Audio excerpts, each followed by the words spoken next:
ajuda de Álvaro Sá.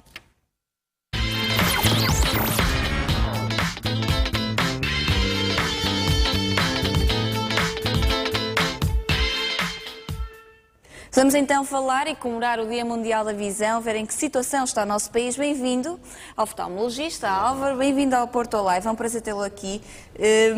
Antes de mais, isto é um tema que me interessa porque eu vejo muito mal ao longe e acho que muitas vezes as pessoas, principalmente na adolescência, não têm os cuidados devidos porque muitas vezes a imagem é mais tida em conta do que propriamente a visão. Contudo, começamos por falar dos portugueses e da experiência que têm. Somos um povo que se preocupa com a sua visão? Boa noite. Antes de mais, muito obrigado pelo amável convite, por me ter convidado para estar aqui. De facto, cada vez mais nos preocupamos com as pessoas que cada vez estão mais informadas, os médicos assistentes que as pessoas geralmente recorrem a elas, cada vez estão mais informados também dos problemas, das doenças crónicas que nós temos, que limitam muito a visão, nomeadamente a diabetes, o glaucoma, várias doenças que atrapalham a visão e, portanto, as pessoas cada vez recorrem mais e vêm ter connosco. E nota-se isso mesmo nas escolas públicas, que desde muito cedo fazem vários testes às crianças para ver se elas estão a ver bem ou não. Isso já é um ponto de partida? Mais ou menos. É e não é. De facto, as crianças enganam muito, porque as crianças têm um grande poder de acomodação, isto é, têm uma grande elasticidade ocular.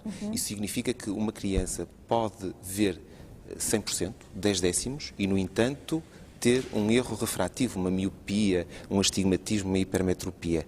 E porquê? Porque como tem o olho muito elástico, especialmente até aos 5 anos, conseguem perfeitamente enganar quer os pais, eles pensam que vê bem, enganam aquelas máquinas, porque geralmente é assim que fazem esses testes na escola, enganam as máquinas porque acomodam o olho e olham para a casinha, para a imagem que está lá no fundo e aparentemente veem bem, e depois nós vamos descobrir que não.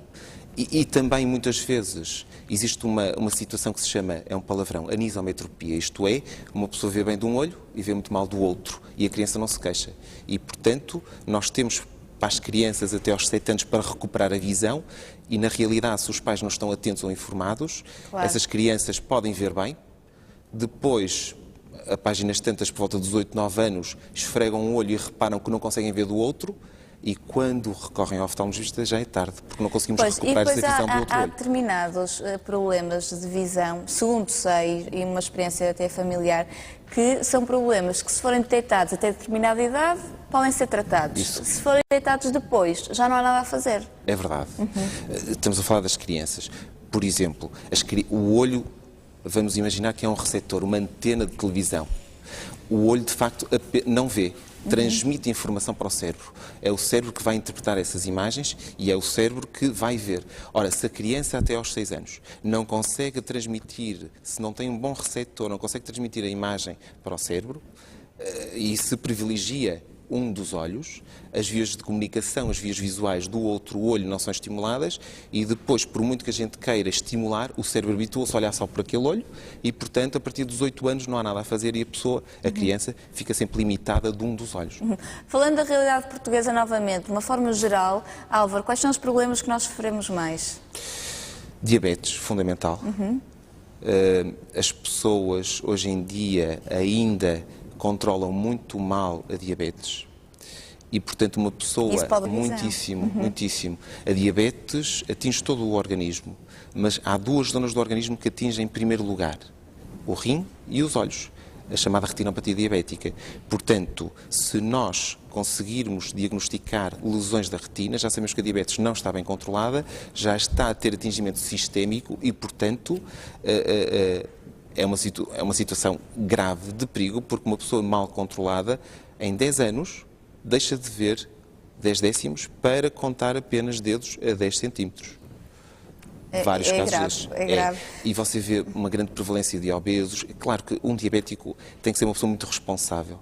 E, infelizmente, nós temos muitos diabéticos e eles estão mal controlados. A culpa não é só dos pacientes, porque é difícil, de facto, controlar a diabetes, mas muitas vezes também não têm a assistência que devem.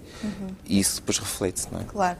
Ainda é difícil uma pessoa no nosso país Estou a falar, obviamente, de serviço público. Não, cada vez é mais fácil ser operado, não é? As consultas cada vez demoram menos tempo.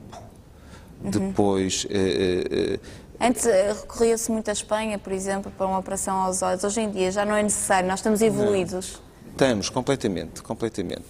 Se for um congresso internacional, você vê português a falar com igual competência que um espanhol. Não, nem pensar nisso. Não há necessidade nenhuma de recorrer à Espanha.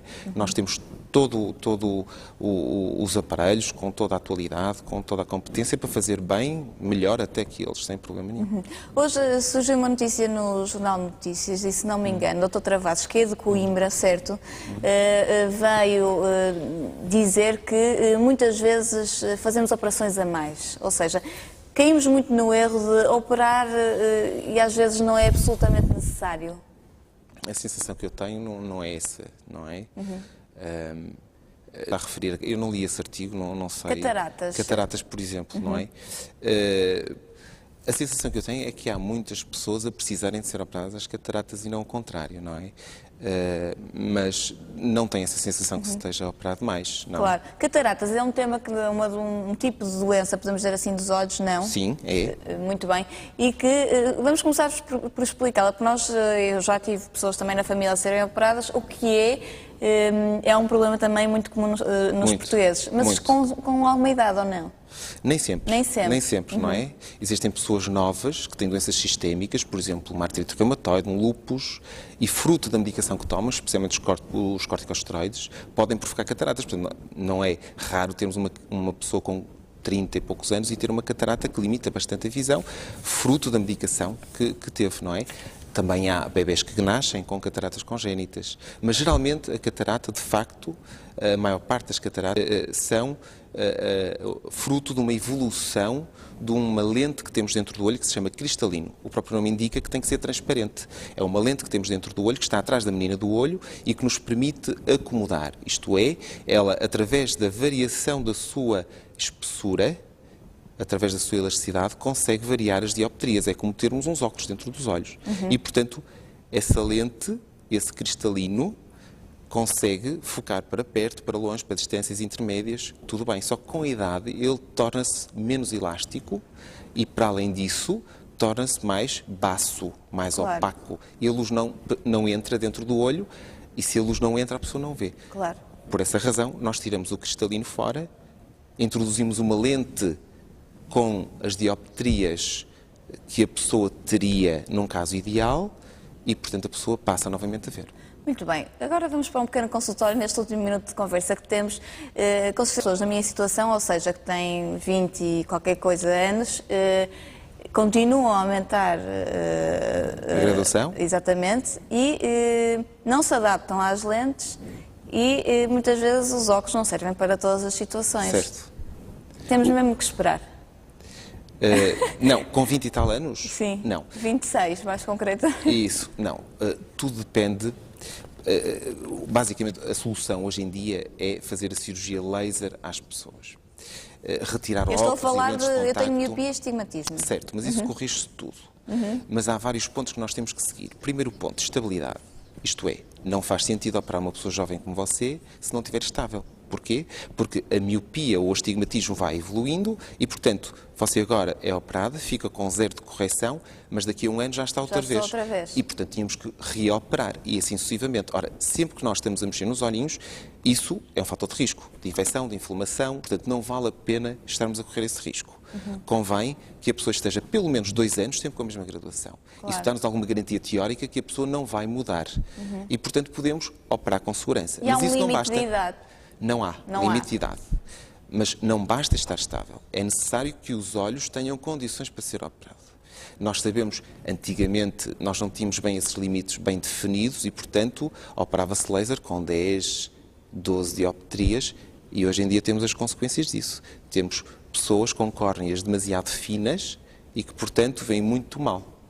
E temos poucas armas terapêuticas para resolver esta situação. Hoje em dia, os aparelhos estão mais avançados e, portanto, nós temos melhor possibilidade de fazer um bom diagnóstico de várias doenças da córnea, temos possibilidade de fazer melhores cálculos para saber como é que a pessoa vai ficar depois da cirurgia. Isto é, uma pessoa pode ter uma dioptria, ser candidata a fazer laser, e pode ter 6 e ser uma boa candidata para fazer laser. Muito bem, ficaram aqui então as dúvidas esclarecidas. Muito obrigada, Nada, foi um prazer gostei tê-lo muito, aqui no igualmente. Porto Live. Vamos então partir para as iniciativas que marcam este fim de semana da Porto Lazer.